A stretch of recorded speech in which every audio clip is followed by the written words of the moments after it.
તો આજે ઉમરેઠ વિધાનસભા પેટા ચૂંટણી માટે મતદાન યોજાઈ રહ્યું છે અને હવે એની જ વાત કરીએ ઉમરેઠનો જંગ।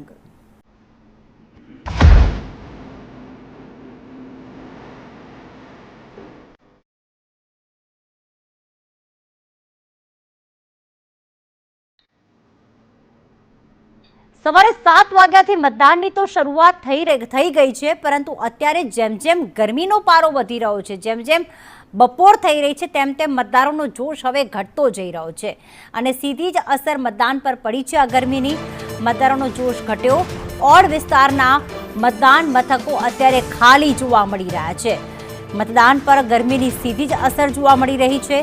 સવારે 7 વાગ્યાથી લઈને 11 વાગ્યા સુધી જે અપડેટ મળ્યા હતા કે 25.65% જેટલું મતદાન થઈ ચૂક્યું છે, પણ 12 વાગ્યા છે, હવે 1 વાગ્યાનો સમય થયો છે। અહીંયા જે સવારે મતદારોમાં જે ઉત્સાહ જોવા મળી રહ્યો હતો, હવે જોશ ઘટ્યો છે। લોકો ઘરની બહાર નીકળવાનું ટાળી રહ્યા છે। નિર્મલ દવે સવારથી જ ઉમરેઠ વિધાનસભાની પેટા ચૂંટણી પર નજર રાખી રહ્યા છે, તે ઉમરેઠ ખાતે છે। માહિતી મેળવીએ। નિર્મલ, અત્યારે ત્યાં તાપમાન કેટલું છે અને સવારે જે લાઈનોને જે જોશ દેખાતો હતો, અત્યારે શું ગરમીની અસર જોવા મળી રહી છે ખરી?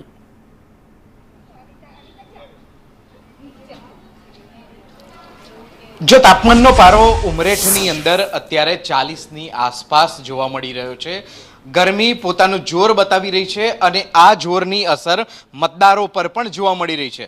અત્યારે હું ઓડ વિસ્તારની અંદર છું। ઓડ નગરપાલિકાનો વિસ્તાર છે કે જ્યાં કેટલાક બૂથની અંદર મતદાન પ્રક્રિયા હાથ ધરવામાં આવી રહી છે અને આ મતદાન પ્રક્રિયામાં પણ ગરમીની અસર જોવા મળી રહી છે। મતદાન મથકો ખાલી અત્યારે દેખાઈ રહ્યા છે, પરંતુ એક અહીં મહિલા છે કે જે મતદાન કરીને આવ્યા છે, તે ઉદાહરણ પૂરું પાડી રહ્યા છે। આગ ઝરતી ગરમી છે અને એ ગરમીની વચ્ચે તેઓ મતદાન કરવા આવ્યા છે। તેમની સાથે વાત કરીશું। બેન, ગરમીનું પ્રમાણ આટલું છે, તેમ છતાં પણ આપ મતદાન કરવા આવ્યા। અનેક લોકો એવા છે કે જે મતદાન નથી કરી રહ્યા, મતદાન મથકો ખાલી છે। શું સંદેશો આપવા માંગશો એમને? આપવું જ જોઈએ વોટ તો। હા, દરેકને આપવો જ જોઈએ વોટ તો। આપે શું અપેક્ષા રાખી અને વોટ આપ્યો છે? ઉમેદવાર જે વિજેતા બને એ કેવો હોવો જોઈએ? સારા જ હોવા જોઈએ ને, કે એ દેશનું એ કરી શકે ભવિષ્યમાં। તમે દર વખતે મતદાન કરો? ક્યારે ક્યારે મતદાન ચૂકી ગયા તમે કરવાનું? કોઈ વખત નહીં ચૂક્યા, દર વખત કરીએ છીએ, દર વખત કરીએ। અચ્છા, મતદાન કરવા માટેની અપીલ તમે શું કરશો લોકોને? લોકોને શું કહેશો? લોકશાહીનો અધિકાર છે, તેનો મૂળભૂત રીતે ઉપયોગ કરવો જોઈએ, એ બાબત તો આપે કીધી, પણ આ સિવાય અન્ય કોઈ સંદેશો આપવા માંગતા હો આપ? એ નહીં, આ તો એક એ જ છે કે આપણે કરવું જ જોઈએ ને મતદાન તો।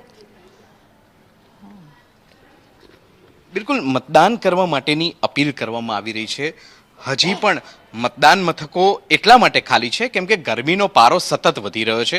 ગરમી પોતાનું જોર બતાવી રહ્યું છે। મારા કેમેરા પર્સન જયવીરસિંહ રાઠોડ છે કે જે અહીં મતદાન મથકના તમને દ્રશ્યો બતાવવાનો પ્રયત્ન કરી રહ્યા છે। આપ જોઈ શકો છો તે પ્રકારે હું અત્યારે જે શાળાની અંદર છું, કન્યા શાળામાં છું।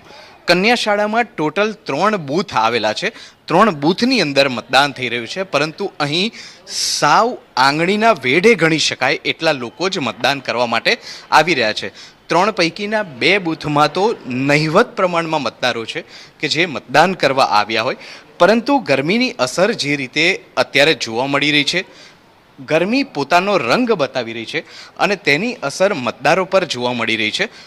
એકંદરે 11 વાગ્યા સુધી જે રીતે 25.65% મતદાન થયું હતું, તે પ્રમાણ 11 વાગ્યાથી 1 વાગ્યાની આસપાસ સરેરાશ ઘટી શકે છે। લગભગ 10% જેટલું મતદાન છેલ્લા 2 કલાકની અંદર થયું હોય તે પ્રકારનો અંદાજ સેવવામાં આવ્યો છે અને ઓવરઓલ મતદાન 35% સુધી પહોંચે તે પ્રકારની શક્યતા અત્યારે જોવા મળી રહી છે। બિલકુલ, વધુ અપડેટ માટે નિર્મલ આપના સંપર્કમાં રહીશું। હાલ તમામ વિગતો માટે આભાર।